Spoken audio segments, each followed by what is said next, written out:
Thanks for joining us at the Energy Storage Association's 2019 conference here in Phoenix. We're at the news decks. My name is Mike O'Neill. I'm a lawyer with the law firm K&L Gates. I'm here with Michael Carpole of NEXTracker. He's the Senior Manager of Sales for Energy Storage. Michael, thanks for joining us. Thanks so much for having me. Glad to be here. Can you baseline us a little bit? What is NEXTracker? What do you guys do, and what do you offer in the storage space? Yeah, absolutely. I think NEXTracker is really well known, our brand for our single axis trackers, right? But we have two energy storage products, our NX Drive, which is a lithium-based containerized solution, and our NX Flow, which is a nice modular vanadium flow battery. Yeah, we got into this space because we're a leader in solar, but solar definitely has its limitations, right?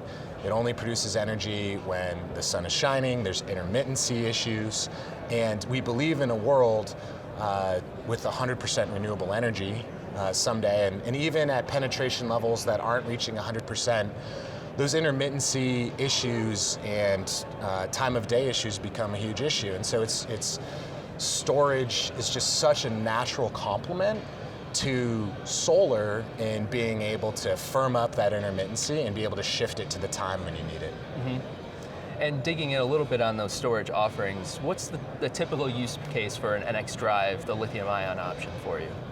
Yeah, so lithium has great characteristics in being able to charge and discharge really quickly.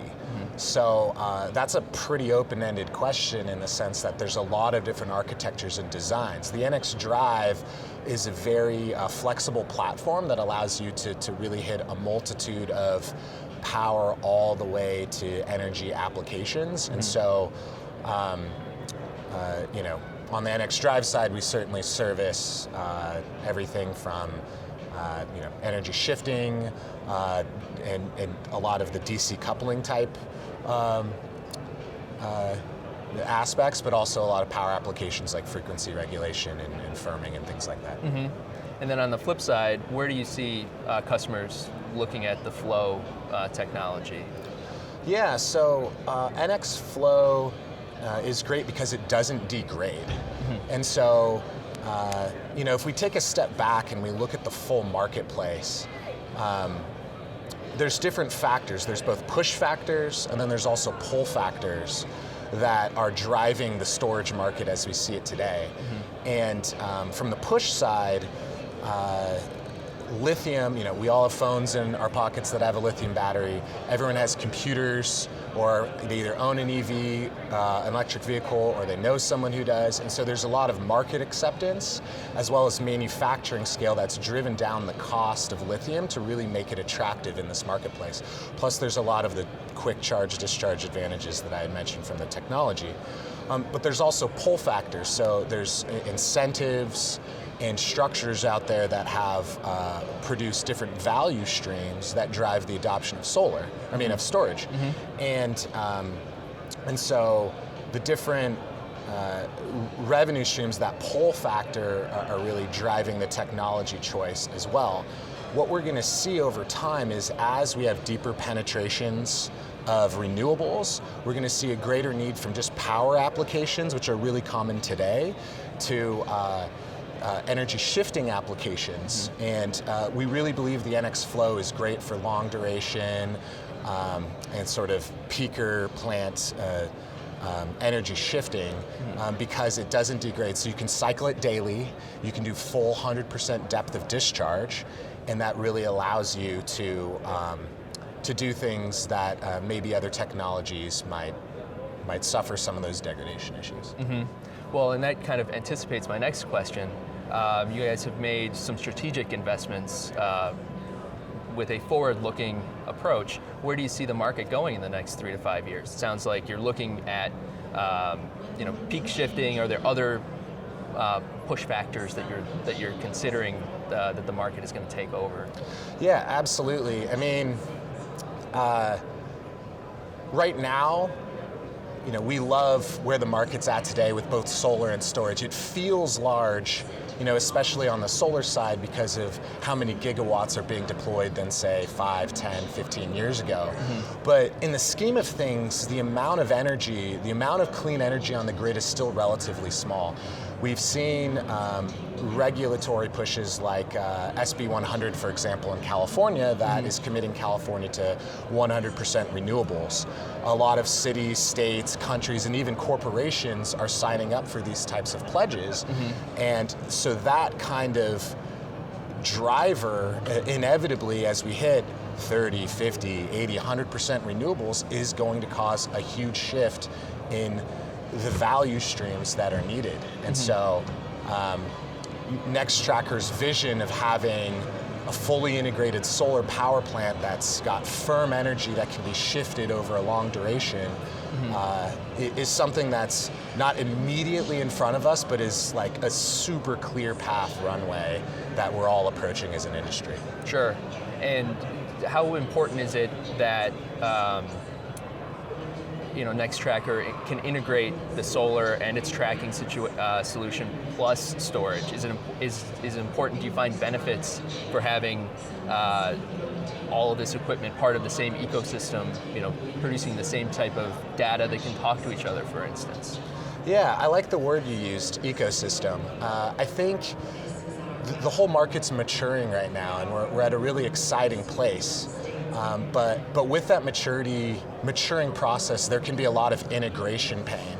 A lot of the procurement tenders that we see out in the world, people are procuring trackers, they're procuring storage. They're not necessarily thought of together at that phase, but in reality, when it all comes together, it needs to be integrated. I think NEXTracker's advantage and why we can provide a lot of value is we have a really robust data platform, and we have a common communications architecture between our storage products and our solar products, so that the full integration of a true power plant is much simplified for our clients. Do you have particular jurisdictions that you're looking at? I know you mentioned California. Are there others that you're looking at, either domestically or maybe even more broadly overseas? Yeah, absolutely. There's so much opportunity out there. I think the hardest thing is actually being able to narrow our focus and really knock out one marketplace, do it well, and do one at a time. Obviously, with our headquarters based in Fremont, California, the whole North American market is a huge focus, right? There's a lot of markets popping up on the East Coast with the Massachusetts SMART program, and New York has some pretty strong incentives through NYSERDA, and just many other opportunities that are popping up. And then there's a lot of utility scale projects all over the US. Canada as well, and North America has a really strong marketplace. But you see Australia has a ton of needs as well, and even Japan and the UK, and it just keeps going and going and going. We even get requests from places like Africa that really need resiliency, and some of these places don't have some of the sort of base grid architecture that we have in the more developed companies. And similarly with cell phones, how there was sort of a leap in technology and they sort of leapfrogged what technology was previously used, we're seeing requests for that as well. So yeah, to I guess more directly answer your question, tackle the biggest markets first and go from there. Well, as you think about the markets, your 5-10 year time horizon, are there particular challenges that you're focused on solving before they arrive? I know we talked a little bit about peakers and load shifting, but are there other broader challenges that you have in the back of your mind as you make these strategic decisions? Yeah, that's a good question. Yeah, I think one of the largest challenges that the whole storage industry faces is being able to find an anchor revenue stream that will attract the kind of third-party investment necessary to scale at the many gigawatt hour, many terawatt hour scale to hit these ambitious renewable energy 100% goals. And we like to, in this industry, compare storage to solar. You'll hear storage today is like solar was in 2006 or 2008. And if that's the case, we have a great ride in front of us. We're excited for that. But one of the many reasons why solar benefited, or why solar has been so successful so quickly, is that it's really simple to monetize a PPA. Third-party investors say, okay, energy measured at a certain point, megawatt hours times dollar per megawatt hour. You know, there's some fluctuation based on uptime, but we're very confident in these assets, we'll finance them.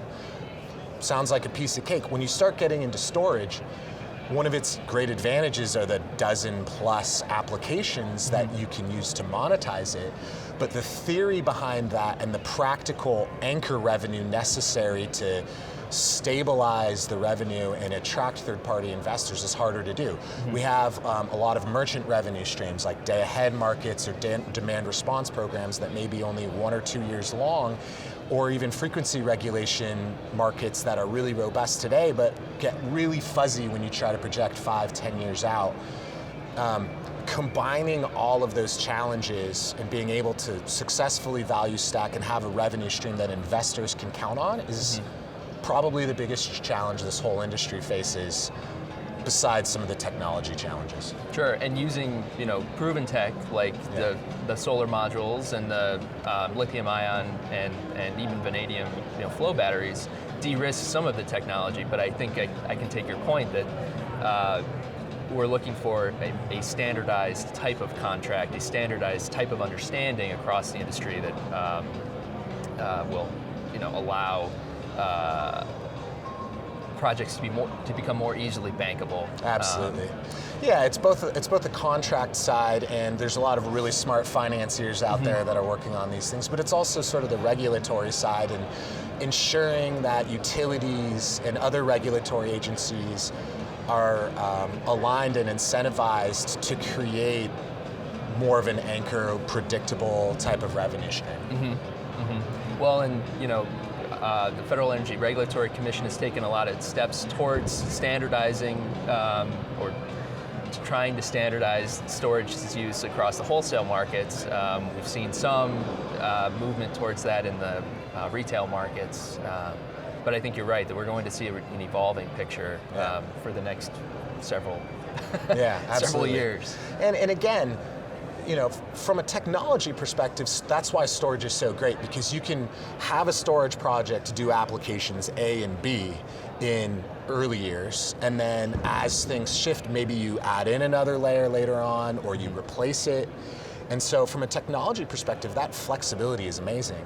But again, when you make the initial decision, do we do this or not, you need to have that predictability at that point. Otherwise, we'll never get past that first speed bump. Well, I think that is about close to the end of our time here, unfortunately, but there's a lot of conversation to be had. So thank you so much, Michael, and we'll look forward to keeping the conversation going with NEXTracker.